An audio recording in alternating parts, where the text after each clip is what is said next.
Wahhabi Islam and Sufi Islam. What is the difference between Wahhabi Islam and Sufi Islam? আমি ওয়াহাবি ইসলাম বলাতে আপনারা কেউ রাগ করবেন না, কারণ এটা শনিবারকে শনিবার বলাতে তো আর দোষ নাই, রবিবারকে রবিবার বলাতে দোষ নাই। এখন আমরা হেদায়েতের বাগানে টিকটাক একটা রাজনৈতিক মঞ্চে বলবেন, এখানে না। এখানে শুধু শুনবেন, জেহেনের মধ্যে আমার নবী রাখবেন। আমি হয়তো আমার ভিতরে নূর নাই, কিন্তু যেই জায়গার মধ্যে আপনারা বসেছেন এখানে অসংখ্য ওলি বুজুর্গ বসেছে, সুতরাং আমি অযোগ্য সেটা তো আমি শুরু থেকে স্বীকার করছি। সুতরাং আপনারা এখান থেকে নূর নিয়ে যাবেন, ঠিক বেঠিক বলা আপনাদের দায়িত্ব না। আপনারা এখানে হেদায়েতের বাগান, ভদ্রতা নম্রতা আমাদের আসল জিনিস। সম্মানিত উপস্থিতি, তো আমি উনাকে বললাম আমাকে 15 মিনিট সময় দেবেন, 15 মিনিটের মধ্যে আপনি কোনো কথা বলতে পারবেন না।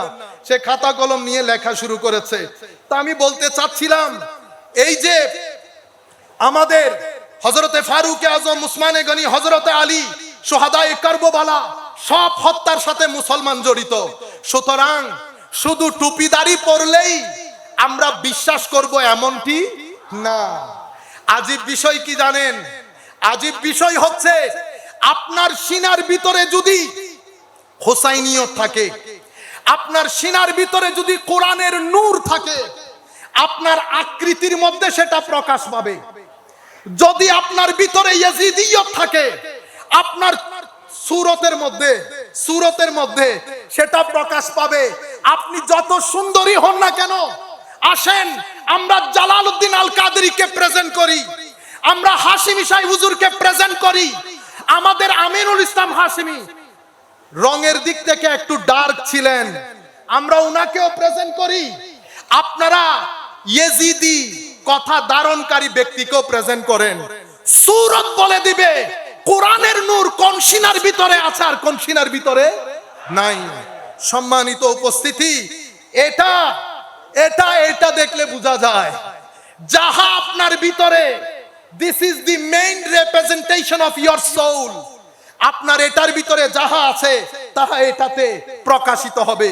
তাই আমার নবী আমাদেরকে অ্যালার্ট করে গেছেন, হে তরুণ, উগ্রতার নাম ধর্ম না, ইনটলারেন্সের নাম ধর্ম না, ধর্ম টলারেন্সের নাম, সহিষ্ণুতার নাম, ভদ্রতার নাম, নম্রতার নাম, উদারতার নাম, পরিষ্কার পরিচ্ছন্নতার নাম। মানুষকে বাদ দিয়ে দেন, আসেন আজকের পর থেকে আমরা নিজেদেরকে মনিটর করি শরীয়ত আমার তবিয়তকে কতটুকুন পরিবর্তন করেছেন। যিনি বসে আছেন উনার পরদাদা হুজুর গৌসুল আজম আব্দুল কাদের জিলানীর যেই তরিকায়ে কাদেরিয়া, সেই তরিকায়ে কাদেরিয়ার 7টা স্তম্ভের একটা স্তম্ভের নাম হচ্ছে আত-তাওয়াদু, ভদ্রতা, মানে নিজেকে সবার চেয়ে ছোট মনে করা। হুজুরের এই শিক্ষা আমার নবীর থেকে নেওয়া। সুতরাং আমরা দেখলেই শুধুমাত্র মুসলমান, দেখলেই শুধুমাত্র ইসলামী মনে করতে পারবো না। বাইতুল মুকাররম এটা বাংলাদেশের জনসাধারণের জাতীয় মসজিদ। সেই মসজিদে যে কাউকেই দাঁড়ানো হোক, উনি শবে বরাতের বিরুদ্ধে কথা বলাটা উচিত হবে না, কারণ উনি নির্দিষ্ট একটা মাইন্ডসেটের রিপ্রেজেন্টেটিভ না। বাংলাদেশ সরকার যখন উনাকে ওই জায়গার মধ্যে বসিয়েছেন, ওনার মাথায় রাখতে হবে বাংলাদেশের মেইন স্ট্রিম সোসাইটি কোনটাকে লালন করে। আর আপনি যদি মনে করেন মেইন স্ট্রিম সোসাইটি গুনাহকে লালন করে, আপনি যত বড়ই হন না কেন, আপনি আমিমুল ইহসানের চেয়ে বড় আলেম নন, আপনি আবেদ শাহ মুজাদ্দিদের চেয়ে বড় আলেম নন, আপনি ইমামে আহলে সুন্নাত আল্লামা হাশিমি সাহেব হুজুরের চেয়ে বড় আলেম নন। সুতরাং আমরা এই জায়গা থেকে মিলাদুন নবী, শবে বরাত, আমরা রাষ্ট্র খেয়াল করতে হবে, মেইন স্ট্রিম মুসলিম সমাজ খেয়াল করতে হবে। আজকের দিন পর্যন্ত আমি একটু হিস্ট্রি 5 মিনিটের মধ্যে আপনাদেরকে বর্ণনা করি, আগে দিনের বিষয়টা শেষ করি। সম্মানিত উপস্থিতি, তাইলে হে যুবক, তুমি আল্লাহর কাছে ঋণী, কিয়ামতের ময়দানে এই ঋণের জবাবদিহিতা নিশ্চিত করতে হবে। আল্লাহ এই ঋণ নেবেন, সেই ঋণ কিভাবে পারফর্ম করবেন আমার নবী শিখিয়েছেন। আমার নবী হাদিসে পাকের মধ্যে ইরশাদ করছেন, আহিব্বুল্লাহ লিমা ইয়াগযুকুম মিন নিআমিহি ওয়া আহিব্বুনি লিহুব্বিল্লাহ ওয়া আহিব্বু আহলা বাইতি লিহুব্বি। যেহেতু আল্লাহর কাছে ঋণী, সেই কারণে আপনি আল্লাহর প্রতি ভালোবাসা প্রদর্শন করেন। আল্লাহ, সব নিয়ামত আপনার, আমি কোনো কিছুই না, সবকিছু আপনি দান করেছেন। তো আল্লাহর ঋণের বহিঃপ্রকাশ হয় আল্লাহর প্রতি ভালোবাসা দিয়ে। আর আমার নবী বলছেন আল্লাহর ভালোবাসার বহিঃপ্রকাশ হয় আমার নবীর ভালোবাসা দিয়ে। আর আমার নবী বলছেন আমার নবীর ভালোবাসার বহিঃপ্রকাশ হয় ইমামে হুসাইনের ভালোবাসা দিয়ে। সম্মানিত উপস্থিতি, হাজারো হাদিসের মধ্যে আমার নবী ইরশাদ করেছেন, উম্মত, আমার এই দুইজন বাদশাকে তোমরা মহব্বত করবা। আল্লাহ, আপনিও এই দুইজনকে মহব্বত করবেন। তাহলে অনুসরণ আমরা কার করব? আমার নবীর না অন্য কারো? আমার নবীর অনুসরণ। ফাত্তাবিউ লাআল্লাকুম তাহতাদুন। তোমরা যদি হেদায়েত পেতে চাও নবীকে ইত্তেবা করো, নবীর পিছনে পিছনে চলো। যেই নবীর পিছনে চলতে বলা হয়েছে সেই নবী বলছে আমার মহব্বত ততক্ষণ হবে না যতক্ষণ আমার হাসান হুসাইনের মহব্বত হবে না। সুতরাং আমার নবী বলে দিয়েছে হাসান এবং হুসাইনের মহব্বত জান্নাতে যাওয়ার জামানত। সুতরাং আমরা তরুণ প্রজন্ম হিসেবে রাইট লেফট, কে দোষী কে নির্দোষ, এতগুলা শোনা আমাদের জন্য জায়েজ নাই। আমরা আমার নবীমুখী হব। নবী বলেছেন এই দুইজনের মহব্বত, আমরা এই দুইজনের মহব্বতকে ধারণ করব। কারণ আল্লাহর কাছে ঋণী। আমার আল্লাহর ঋণ পৃথিবীতে পরিশোধ করার জন্য এই হাদিসের আলোকে নিশ্চিত রূপে বুঝতে পারি আলে বাইতে রাসূলের প্রতি আমাদের মহব্বত লাগবে, নতুবা দিন হবে না, নতুবা ঋণ আদায় হবে না। দিনের আরেকটা অর্থ হচ্ছে বৃষ্টি। বৃষ্টি কেন আসে? বৃষ্টি বারবার আসে আমাদেরকে জীবন দেওয়ার জন্য। সম্মানিত উপস্থিতি, ফিজিক্যাল সার্ভাইভাল খাদ্য দিয়ে হয়, অ্যাটমসফিয়ার দিয়ে হয়। স্পিরিচুয়াল সার্ভাইভাল, নন কর্পোরিয়াল সার্ভাইভালের জন্য আমার নবীর হেদায়েত, আমার নবীর মহব্বত, আলে রাসূলের মহব্বত, সাহাবায়ে কেরামের মহব্বত, আউলিয়ায়ে কেরামের নিসবত বাদে ভিতরের জগৎ কি হয় না? ডিসিপ্লিনড হয় না, ভিতরের জগৎ সার্ভাইভ করে না। সেই কারণে এই দিনের একটা অর্থ হচ্ছে বৃষ্টি, যেটা বারবার আসে। পানি একদিন খেলে হয় না, প্রত্যেক দিন পানি খেতে হয়। সুতরাং দিন বারবার এসেছে, কখনো আদম, কখনো ঈসা, কখনো মুসা, কখনো হারুন, কখনো ইসমাইল, কখনো ইব্রাহিম, এবং নবীর মাধ্যমে শেষ পর্যন্ত আমার নবী মুহাম্মদুর রাসূলুল্লাহ সাল্লাল্লাহু আলাইহি ওয়াসাল্লাম। আমার নবী 23 বছরের তাবলীগ। আমার নবী কখনো উগ্র ছিলেন না। আপনারা ইতিহাস পড়েন, সভ্যতার ইতিহাস পড়েন, পৃথিবীর কোন সভ্যতা এত অল্প সময়ের মধ্যে পৃথিবীর কোন মানুষ পৃথিবীকে এরকম নির্ভেজাল সবুজ সভ্যতা দিতে পারে নাই যেটা আমার নবী দিতে পেরেছেন।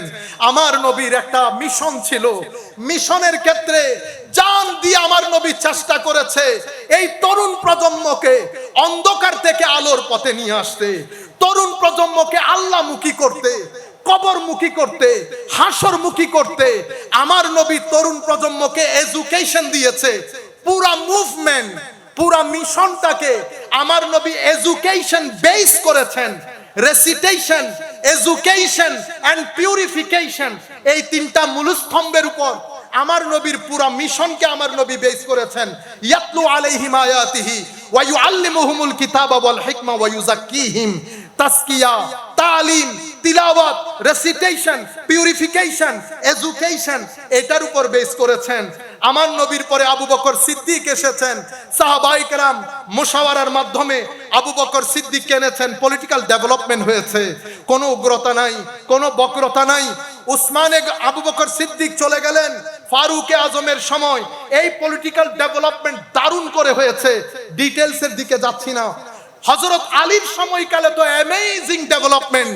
যখন হযরত আলীর সময়কালে একটা খাস, একটা আম, একটা কাউন্সিল, একটা লর্ডসদের কাউন্সিল, একটা মেম্বারসদের কাউন্সিল, একটাতে 60 সদস্য আর একটাতে 6 সদস্য, সব জায়গার মধ্যে বুটাবুটি করা যখন হয়েছে, উসমানে গনিও 50%, হযরত আলীও 50%, অতঃপর হযরত আব্দুল্লাহ ইবনে আওফ রাদিয়াল্লাহু তাআলা আনহুকে হায় হায় ইলেকশন কমিশনার হিসেবে নিয়োগ দেওয়া হয়েছে। উনি মদিনা শরীফের আনাচে কানাচে আবাল বৃদ্ধ বনিতা সকলের ভোট নিয়েছেন, সকলের কনসার্ন নিয়েছেন।